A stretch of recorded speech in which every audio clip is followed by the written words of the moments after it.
जय हिंद साथियों, आप सबों का स्वागत है। आप देख रहे हैं आशा गुरुकुल। और आज के इस वीडियो में नाउन के वैसे प्रश्नों के बारे में बात करेंगे जो आपके एग्जाम्स में पूछे जा चुके हैं। तो चलिए पहले प्रश्न की ओर हम आगे बढ़ेंगे। पहला प्रश्न आपके सामने है, A gang of angry people gathered outside the municipal building। मतलब कि गुस्साए लोगों का भीड़ जो है म्युनिसिपल बिल्डिंग के बाहर जमा हो गया और shouted slogans against the government, मतलब सरकार के खिलाफ नारे लगाने लगा। तो आप लोग याद रखिएगा कि गुस्साए लोगों के भीड़ को मॉब कहा जाता है। गुस्साए लोगों के भीड़ को मॉब कहा जाता है, जबकि गैंग चोरों के समूह को गैंग कहा जाता है। ये कलेक्टिव नाउन का चार्ट आपको अगले वीडियो में मिल जाएगा, ठीक है। तो यहाँ पे गैंग के जगह पे क्या हो जाएगा, मॉब हो जाएगा। तो पार्ट ए में इसका एरर हो जाएगा। अगले प्रश्न की ओर बढ़ेंगे हम लोग। अगला प्रश्न आपके सामने है, everything will be fine on a ship where a group of sailors. याद रखिए नाव पे रहने वाले लोगों को जो है क्रू कहा जाता है, यानी क्रू ऑफ सेलर्स हो जाएगा। यहाँ पे ग्रुप ऑफ सेलर्स जो है वो गलत है, ठीक है। ग्रुप ऑफ सेलर्स नहीं होगा, ग्रुप ऑफ सेलर्स गलत हो जाएगा। तो ग्रुप ऑफ सेलर्स के जगह पे क्या हो जाएगा, क्रू ऑफ सेलर्स। आप लोग को यहाँ पे कुछ कलेक्टिव नाउन बताते चलते हैं। जैसे हीव या स्वार्म कहा जाता है मधुमक्खियों के समूह को, याद रखिएगा। हीव या फिर स्वार्म कहा जाता है मधुमक्खियों के समूह को, जबकि प्राइड या फिर हर्ड कहा जाता है, प्राइड या फिर हर्ड कहा जाता है शेरों के झुंड को या फिर समूह को। अगला प्रश्न आपके सामने है, सभी लोग ध्यान से प्रश्नों को देखिएगा। प्रश्न कह रहा है, द कमिटी ऑफ जजेस इक्वाइटेड द डिफेंडेंट बिकॉज। इक्वाइटेड का मतलब विमुक्त करना, यानी मुक्त कर देना या फिर सजा से मुक्त कर देना defendant, because there wasn't enough evidence to convict him for the crime. यानी कह रहा है द कमिटी ऑफ जजों का जो समूह था वो आरोपी को जो है मुक्त कर दिया क्योंकि उनके पास एविडेंस की कमी थी, ठीक है। एविडेंस की जो है कमी थी। तो याद रखिएगा जजेस के कमेटी को, जजों के समूह को क्या कहा जाता है, जूरी कहा जाता है। तो यहाँ पे कमेटी के जगह जूरी हो जाएगा, द जूरी ऑफ एक जजेज हो जाएगा, ठीक है। अगला प्रश्न देखेंगे हम लोग। अगला प्रश्न आपके सामने है, the scissors that you asked for in the desk drawer is in the bedroom, ठीक है। यानी आप जिस कैंची के बारे में कह रहे थे वो जो है डेस्क के नीचे वाले भाग में बेडरूम में रखा गया है। तो यहाँ पे देखिए सीजर्स, SCISSORS, सीजर्स, ठीक है। आप लोग याद रखिएगा वैसे नाउन जो दो आइडेंटिकल पार्ट के मिलने से बने होते हैं वो हमेशा प्लुरल होते हैं। जैसे सीजर्स, सॉक्स, शूज, पैजामाज या फिर ग्लव्स, यानी दो आइडेंटिकल पार्ट से बने हो और दोनों के बिना वो अधूरे हो, मतलब दोनों में से एक कोई एब्सेंट होगा तो वो अधूरा माना जाएगा। गॉगल्स, चश्मे जो होते हैं तो वो हमेशा प्लुरल होते हैं और वो हमेशा प्लुरल वर्ब लेते हैं, ठीक है। तो यहाँ पे देख रहे हैं आप लोग, the scissors that you asked for, is के जगह पे क्या हो जाएगा, यहाँ पे ईज के जगह पे आर हो जाएगा। तो सेंटेंस के बी पार्ट में इरर हो जाएगा। अच्छा, इसको सिंगुलर बनाने के लिए इसके पीछे अ पीस ऑफ ऐड किया जाता है, ठीक है। A piece of scissors that you asked for is in the drawer, ये सही हो जाएगा। A piece of my shoes is lost, ठीक है। तो वहां पे अ पीस ऑफ जोड़ के इसको सिंगुलर फॉर्मेशन दिया जाता है। अगला प्रश्न आपके सामने है, when I was passing through the forest, जब मैं जंगल से गुजर रहा था, आई एस्टोनिश, मैं आश्चर्यचकित था, टू सी मतलब देखकर, अ नंबर ऑफ डियर्स, ठीक है, बहुत सारे डियर को देख के, डियर माने हिरन, ठीक है। तो आप याद रखिए कि सीप, फिश, डियर, ये सब सिंगुलर और प्लुरल इस सब का हमेशा सेम रहता है। मतलब these are those words whose singular and plurals are alike, दोनों के सिंगुलर और प्लुरल समान होते हैं। तो यहाँ पे डियर्स की जगह पे डियर हो जाएगा, ठीक है। अगले प्रश्न की ओर बढ़ेंगे हम लोग आगे। Then the next question is, the measles are disease that causes fever and red rash. मतलब कि मीजल जो है एक प्रकार का बीमारी है जो फीवर और रेड रैश का मतलब वो चेहरे पे लाल कलर का इस टाइप का निकल जाना, ठीक है। तो यहाँ पे आप याद रखिए मीजल्स नहीं, मीजल्स होता है, मीजल नहीं मीजल्स होता है। उसी तरह से रिकेट नहीं रिकेट्स होता है, रिकेट्स वही होता है जो सूखे की बीमारी जिसको हम लोग पोलियो कहते हैं। तो यहाँ पे मीजल जो है बीमारी है, बीमारी अनकाउंटेबल होता है, तो आर की जगह पे ईज हो जाएगा। ठीक है, अगला प्रश्न आप लोग के सामने है, क्वेश्चन को सभी लोग ध्यान से देखेंगे। The police has arrested him for his wrong doing for more than 5 times. Police ने उसको उसके गलत व्यवहारों के लिए, गलत कारनामों के लिए 5 बार अरेस्ट किया। सोचिए वो कैसन रहा होगा। ठीक है, तो पुलिस जो है, पुलिस यहाँ पे इंटायर डिपार्टमेंट को दर्शाता है, अर्थात पुलिस हमेशा प्लुरल होता है और ये हमेशा प्लुरल वर्ब लेता है। तो यहाँ पे हैज की जगह पे हैव हो जाएगा। ठीक है, इसको जो है इसका सिंगुलर फॉर्म या फिर पर्टिकुलर, जब इस किसी एक पुलिस की बात की जाएगी तो इसके पहले न्यूमेरल एडजेक्टिव जोड़ा जाएगा और इसको पुलिस मैन में बदला जाएगा। जैसे 5 police man are working very good, या फिर good in this police station. ठीक है, तो यहाँ पे या फिर a police man is working hard. ठीक है, हो जाएगा। लेकिन जब भी पुलिस केवल आएगा तो वो पूरे पुलिस डिपार्टमेंट, इंटायर डिपार्टमेंट को दर्शाएगा और वो हमेशा प्लुरल वर्ब लेगा। पीपल, पुलिस, कैटल, ये सब हमेशा प्लुरल होता है और हमेशा प्लुरल वर्ब भी लेता है। अगला प्रश्न आपके सामने है, सभी लोग ध्यान से देखेंगे। The infantries marched into the battle. Infantry का मतलब होता है पैदल सैनिक, इन्फेंट्री का मतलब होता है पैदल सैनिक। तो कह रहा है the infantry marched into the battle, मतलब भी क्या कहते हैं उसको, बैटल का मतलब युद्ध में पैदल मार्च कर रहे थे। Their rifles on their with their rifles on their back, अपने पीठ पे अपने राइफल को रख के, and a mission in their hearts, और उनके दिल में जो है एक मिशन था कि युद्ध को हमें जीतना है। तो आप याद रखिएगा, इन्फेंट्री, पीजेंट्री, कैवेलरी, ये सब हमेशा प्लुरल होता है और हमेशा ये अपने बाद एस या फिर इसका प्लुरल नहीं बनाया जा सकता है, ये खुद ही प्लुरल होता है। इन्फेंट्री का मतलब ही होता है पैदल सैनिकों का समूह, तो यहाँ पे इन्फेंट्रीज नहीं इन्फेंट्री हो जाएगा। अगला प्रश्न आपके सामने आएगा, 9वां प्रश्न है, the head quarter of the army is in Delhi, it is really very surprising that you do not know.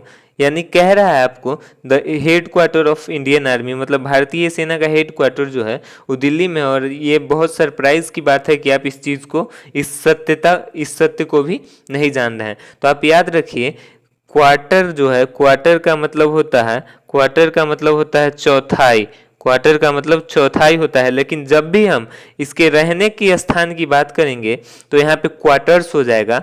ठीक है, क्वार्टर्स का मतलब 2 हो जाएगा, क्वार्टर्स का मतलब 1 से ज़्यादा चौथाई, और क्वार्टर्स का मतलब रहने का जगह। ठीक है, क्वार्टर का मतलब 1 चौथाई, क्वार्टर्स का मतलब 1 से अधिक संख्या में 1 से ज़्यादा चौथाई, और क्वार्टर्स का मतलब रहने का स्थान। तो यहाँ पे हेड क्वार्टर की जगह पे हेड क्वार्टर्स हो जाएगा।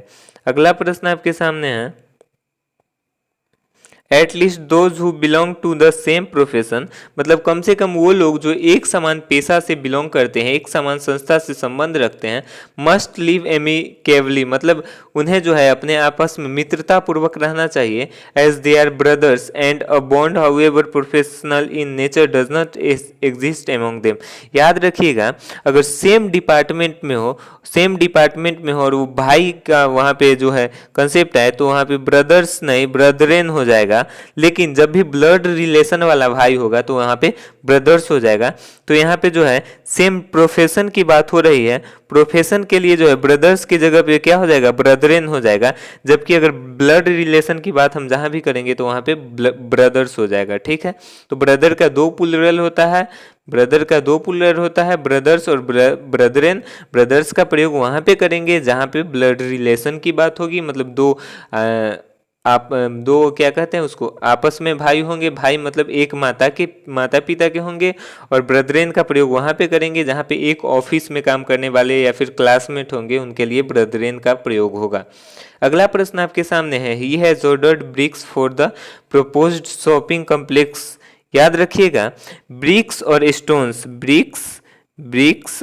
स्टोन्स की बात अगर हम करेंगे और इनकी बात जब हम कंस्ट्रक्शन कार्य में करेंगे तो इनका प्लुरल और सिंगुलर दोनों एक जैसा होगा, यानी ब्रिक्स और स्टोन्स नहीं होगा, ब्रिक और स्टोन होगा। यानी ये हमेशा सिंगुलर फॉर्म में यूज किए जाएंगे और ये अनकाउंटेबल होंगे। मतलब ब्रिक होगा यहाँ पे ब्रिक होगा, ब्रिक्स नहीं। कंस्ट्रक्शन में जब भी ब्रिक आएगा या फिर स्टोन आएगा तो वहां पे उसमें ACIS नहीं लगाएंगे। अगला प्रश्न आपके सामने है, सभी लोग ध्यान से देखिएगा। ये सारे प्रश्न आपके एग्जाम में पूछे जा चुके हैं, इसलिए हम इस वीडियो को लेके आए हैं आपके सामने कि आप लोग समझिए रियलिटी क्या है, आपके एग्जाम में कैसा प्रश्न पूछा जाता है और यूट्यूब पे आपकी यूट्यूबर सब कैसा प्रश्न आपको करवा देते हैं। तो यहाँ पे इजी लेवल से लेके मॉडरेट लेवल तक प्रश्न कराया गया है, यानी वो प्रश्न है जो आपके एग्जाम में पूछा गया है। तो आप लोग ध्यान से देखिए, 12 नंबर क्वेश्चन है, the Indian force drove away the Chinese.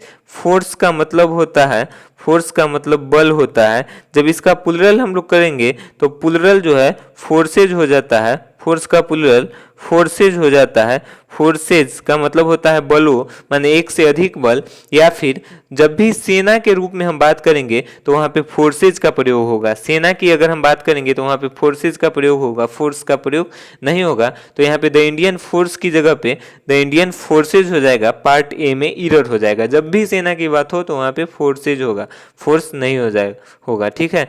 अगला प्रश्न 13 नंबर है आपके सामने, ड्रॉट्स आर गेम्स। ड्रॉट्स याद रखिए, वो शकुनी मामा जो खेलते थे पासा, ड्रॉट्स का मतलब पासा।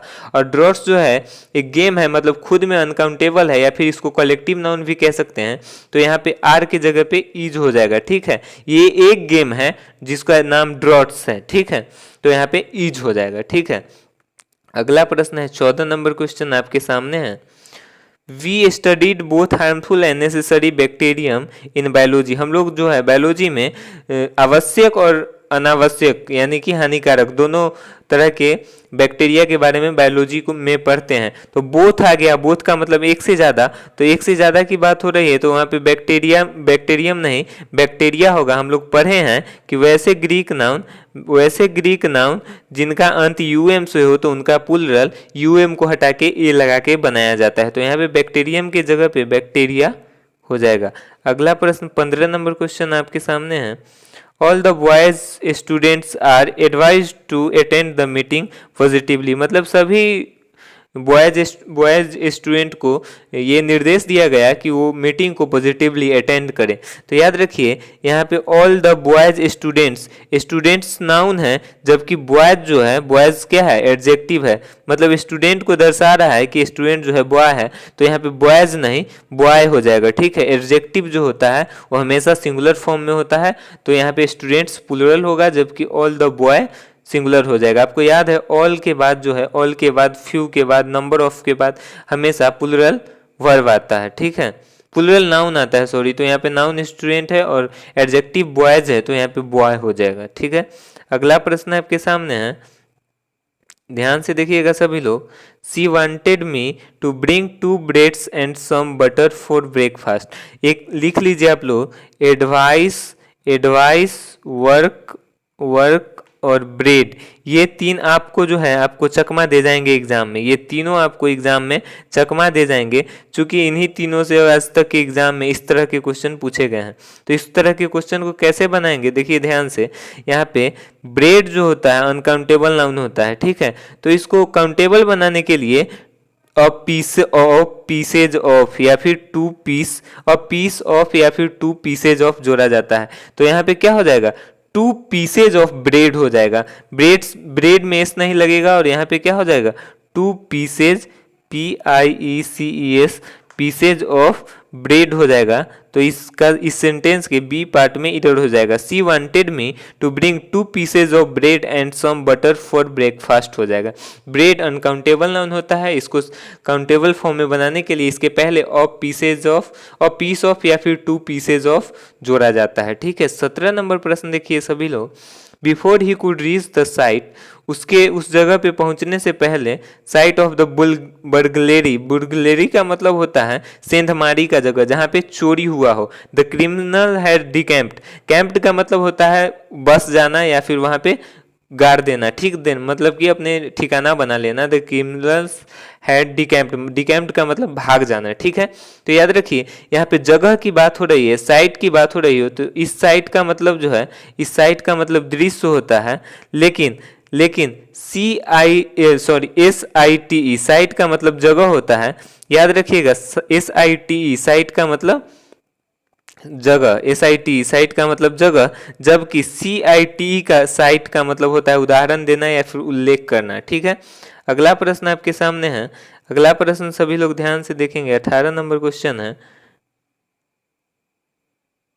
वेदर यू बिलीव और not, Delhi is one of the best metropolitan cities of India. आप भरोसा कीजिए या नहीं कीजिए, लेकिन दिल्ली जो है भारत का एक बेस्ट मेट्रोपॉलिटन सिटी है। ठीक है, मेट्रोपॉलिटन का मतलब हो जाता है महानगरीय, और सिटीज का मतलब नगर, महानगरीय नगर। ये थोड़ा सुपरफ्लुअस हो जाता, लगता है कि नहीं, सुनने से भी लगता है। तो यहाँ पे मेट्रोपॉलिटन की जगह पे मेट्रोपोलिस हो जाएगा, मेट्रोपोलिसेज हो जाएगा। ठीक है, मेट्रोपॉलिटन का उपयोग हम लोग महानगरीय के रूप में करेंगे, जैसे महानगरीय व्यवस्था, महानगरीय पुलिस, मेट्रोपॉलिटन पुलिस। जबकि मेट्रोपोलिस का प्रयोग हम लोग महानगर के रूप में करते हैं, बड़े शहर के रूप में मेट्रोपोलिस का प्रयोग करते हैं। तो दोस्तों, वीडियो आपको अगर अच्छा लगा हो तो आप लोग चैनल को सब्सक्राइब कर ले, अगर नहीं अच्छा लगा हो तो अनसब्सक्राइब कर ले, सब्सक्राइब किए हुए हैं तो, और डिसलाइक का बटन दबा दे अगर अच्छा नहीं लगा हो तो। कमेंट जरूर